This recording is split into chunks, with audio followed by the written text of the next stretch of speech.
Imagine investing thousands of dollars in a state-of-the-art off-grid solar setup or, a massive marine power system. Oh, yeah, like the dream setup. Right. You got the solar panels meticulously wired, this huge lithium battery bank is primed, and the heavy-duty inverter is ready to power your life completely off the grid. It's an incredible feeling of independence. It is. Hmm. But then, because you mistyped a digital PIN code on your smartphone, you are literally sitting in the dark. Oh, no. Yeah, entirely locked out of your own hardware. That is basically the ultimate modern nightmare right there. Truly. So today's deep dive is for you, the learner who wants to master the nuances of this tech without the massive headache. Because the headaches can be, well, pretty severe. Exactly. We are exploring a really comprehensive technical guide from Yacht Supply 24. It's all about the VictronConnect app and password management for Victron Energy devices. Which includes, popular stuff like the multi-plus and quattro inverters. Right. And our mission today is to unpack why securing your power system is so critical, how the different access tiers actually work, and most importantly, how to avoid that absolute nightmare scenario of losing your configurations. Yeah, because the biggest threat to your setup isn't necessarily a massive storm or a blown fuse. No, it's your Bluetooth connection. It really is. It's this modern vulnerability that catches so many people off guard. I mean, you have this incredibly robust physical infrastructure, right? Yeah. Heavy gauge copper wiring, industrial grade solar charge control. Right, but it's all ultimately governed by a digital gateway. And if that gateway isn't managed correctly, well, the physical hardware just becomes dead weight. And the most surprising part of this Yacht Supply 24 guide is how this digital gateway ships from the manufacturer. Oh, the default settings. Yeah. You buy this premium hardware, pull it out of the box, and the default password protecting the entire system is just 6 zeros. Just 0000000. Literally. Okay, let's unpack this. Leaving the default password on a Victron Multi-Plus, it's like buying a massive, impenetrable bank vault and leaving the combination set to 1, 2, 3, 4. That is pretty much exactly what it is. It completely nullifies the physical security of the device. Why do they even do that? Well, the reason this is so critical right out of the gate is the shift in how we actually communicate with these systems now. Right. Historically, you had to physically plug a specialized cable into a port on the inverter to change anything. Which means you had to actually be standing right in front of it. Exactly. Physical proximity was your security. But now, for the sake of user convenience, the VictronConnect app interfaces with these devices primarily via Bluetooth. Or through one of those plug-in Bluetooth dongles. Yeah, exactly. So the convenience is undeniable, but that Bluetooth signal is a local broadcast. It creates a wireless perimeter around your hardware. Right. If that default password isn't changed immediately, literally anyone with a smartphone, the free app, and who happens to be within 30 or 40 feet could potentially link to your system. That paints a pretty concerning picture. I mean, if I'm docked at a busy marina, there could be dozens of people within a 40-foot radius. Oh, easily. But I want to make sure the actual stakes are clear here. If someone does connect, what is the real danger? Like, do they just turn my cabin lights off as a prank? The danger is it's so much deeper than a prank. The app controls the foundational parameters of the hardware. So we're talking about the core settings. Yeah. We are talking about grid-tie configurations, output voltage limits, and crucially, the battery charge parameters. Which is a big deal for lithium, right? A massive deal. Modern lithium battery banks are highly sensitive to how energy is pushed into them. They require very specific charging profiles. Like what? Well, it includes settings like the absorption voltage and the float voltage. Okay, let's break those two terms down for a second, because they seem pretty central to why the security matters so much. Sure. What exactly is the difference between absorption and float voltage?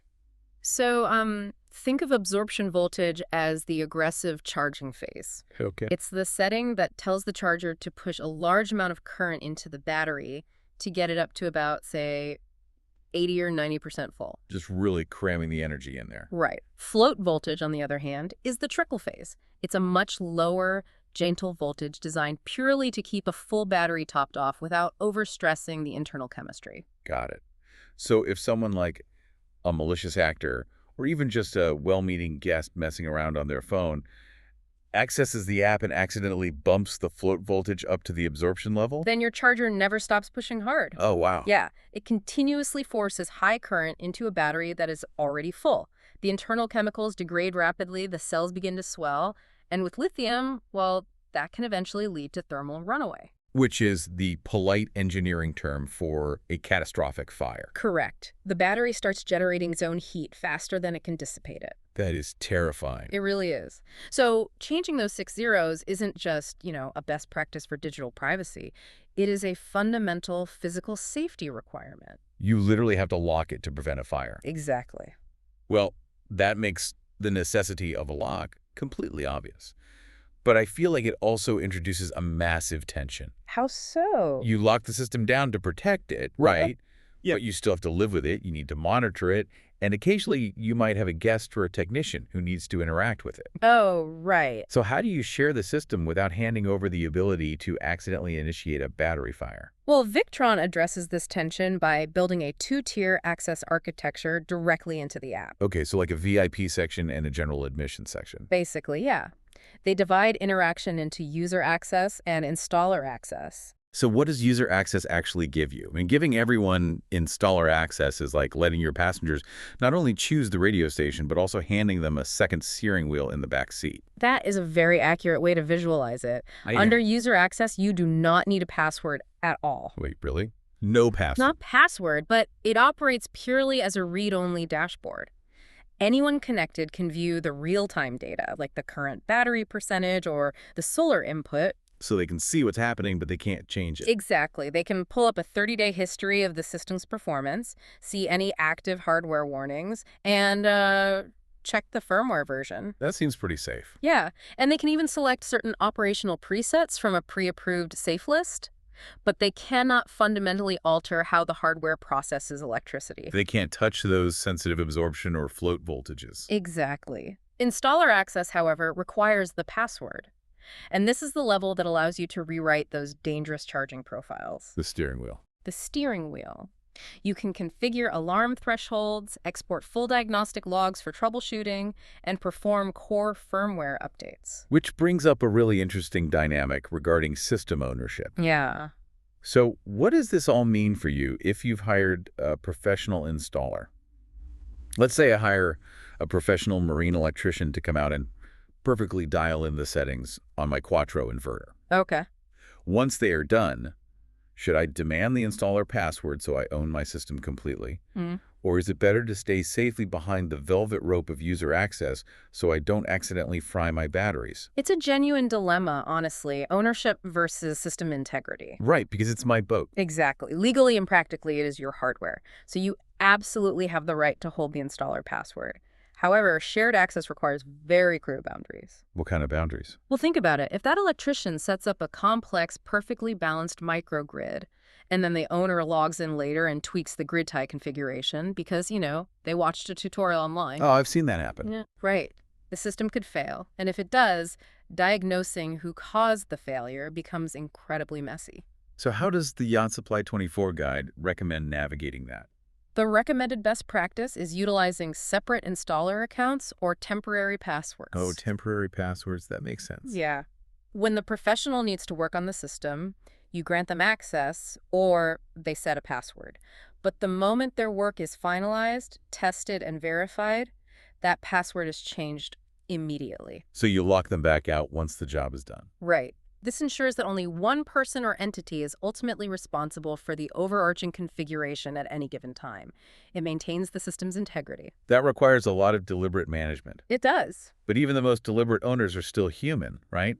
And humans forget things. Oh, constantly. So what happens when you've followed all the advice, you've set a perfect, impenetrable 12-character password with mixed symbols, and then you forget it? It induces a very unique kind of panic. I can imagine. You are entirely locked out of your own physical environment. Especially when your lights, your refrigeration, and your communication tools are all tied to that system. So what's the fix? The guide outlines a couple of recovery paths, but it's vital to understand the severe trade-offs of each. Okay, what's option one? The first option is password recovery through Victron's support. Which involves emailing their IT department, right? Yeah. With your product's serial number. Yes.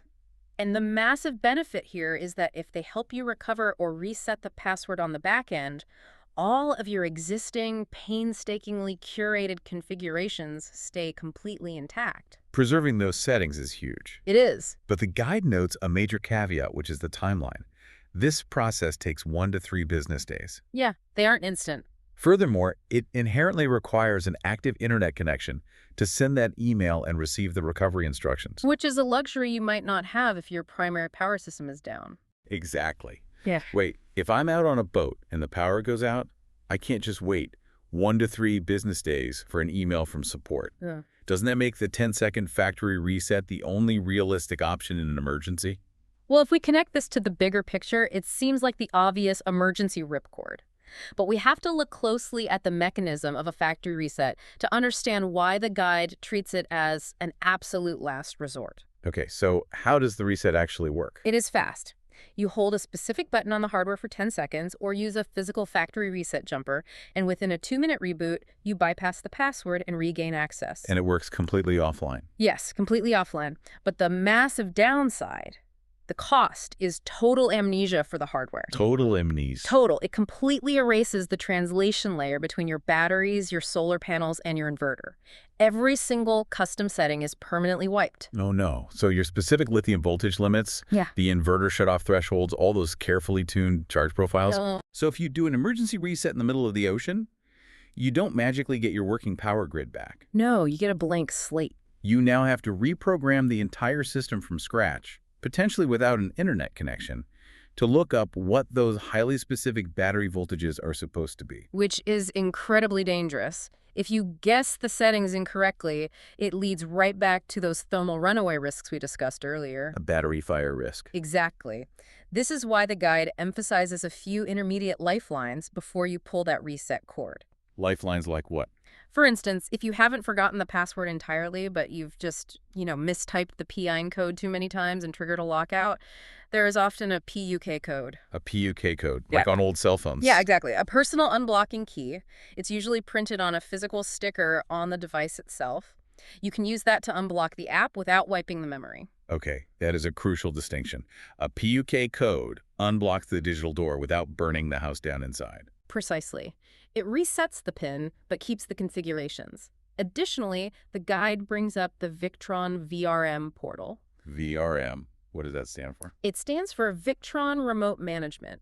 It's a cloud-based service that, if you have it set up, continually takes snapshots of your system's performance and settings. Oh, so it backs everything up. Yes, storing them in a read-only archive mode. So if you are forced to initiate a factory wipe and you have access to this VRM portal, you at least have a blueprint. Right. You can look at the archive to see exactly what your absorption and float voltages used to be, allowing you to manually rebuild the system safely. It provides a safety net. Well, provided you have the internet access to reach the portal. True. But ultimately, relying on a factory reset as your backup plan is fundamentally flawed. So what's the real solution? The true solution is avoiding the lockout entirely through rigorous offline documentation. Meaning, write it down. Write it down. Use a dedicated password manager app on your phone. Keep a secure physical notebook hidden in a safe, dry spot on the boat or in the cabin with the exact password written down. Because digging out a physical notebook is annoying, but it's way better than the alternative. The minor inconvenience is infinitely preferable to the absolute devastation of losing complex, tailored system calibrations. Here's where it gets really interesting for me.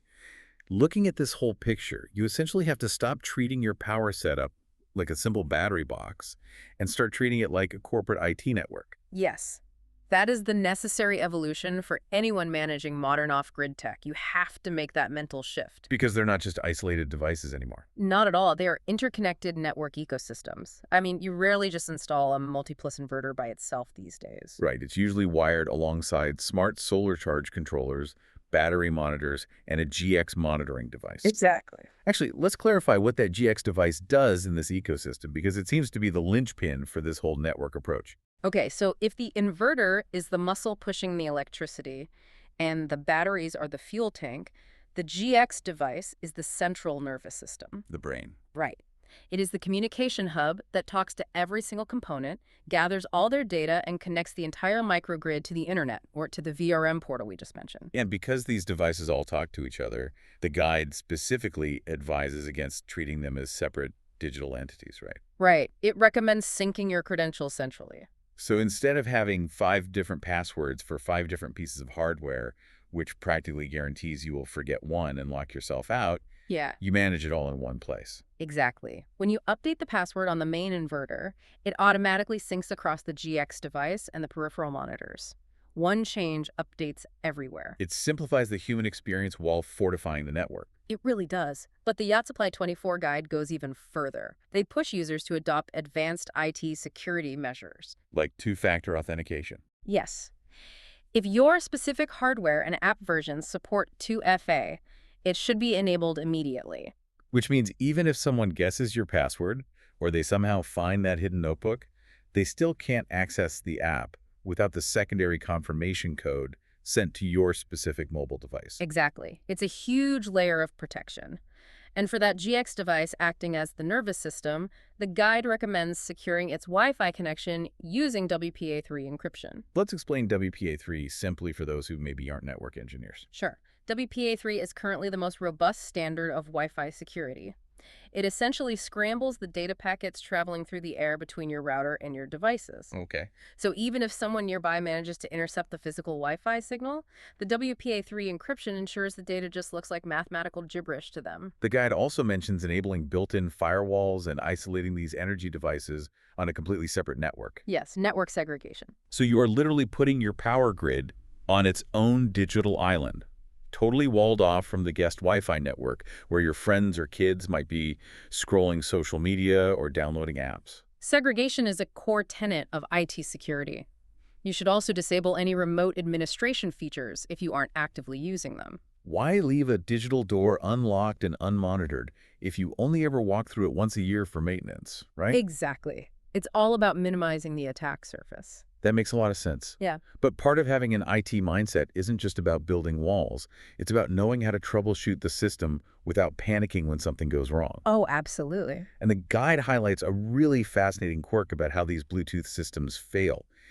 Sometimes what the app tells you is a password error isn't actually a password error at all. Yeah, this is a crucial piece of insight for anyone relying on Bluetooth dongles in physical environments, like a boat or an RV. Why is that? Think of a Bluetooth handshake between your phone and the hardware, like two people trying to pass a secret note. Oh. The app sends the password to the device, and the device has to receive it, verify it, and send a confirmation back. But the environment can interrupt that process. Exactly. A sudden vibration from a heavy marine diesel engine or, hitting a pothole in an RV might cause the physical Bluetooth dongle plugged into the inverter to jiggle just enough to lose connection for a split second. Oh, wow. So the digital note gets dropped mid-transfer. Right. And the app doesn't realize the hardware physically disconnected. It just knows the secret note wasn't accepted. So it defaults to throwing up a generic wrong password error. It's basically gaslighting you into thinking you forgot your pen. In a way, yes. The software misinterprets a physical hardware interruption as an authentication failure. That is so frustrating. It is. This is why the guide stresses that before you tear your cabin apart looking for your backup PUK code, or worse, initiate a destructive factory reset, you need to step back and apply basic IT troubleshooting. Check the physical connections. Make sure the dongle is seated firmly. Restart the VictronConnect app. Reboot your smartphone to clear its Bluetooth cache. Always start with the simplest mechanical explanations before assuming a catastrophic digital lockout. Good advice. You also have to apply this critical thinking to routine maintenance, like firmware updates. Which the guide warns can be surprisingly risky, right? Very risky. Firmware updates are essential for patching vulnerabilities, but the update process often flashes the internal memory of the device. Which is the exact place where the security certificates and passwords are stored. Precisely.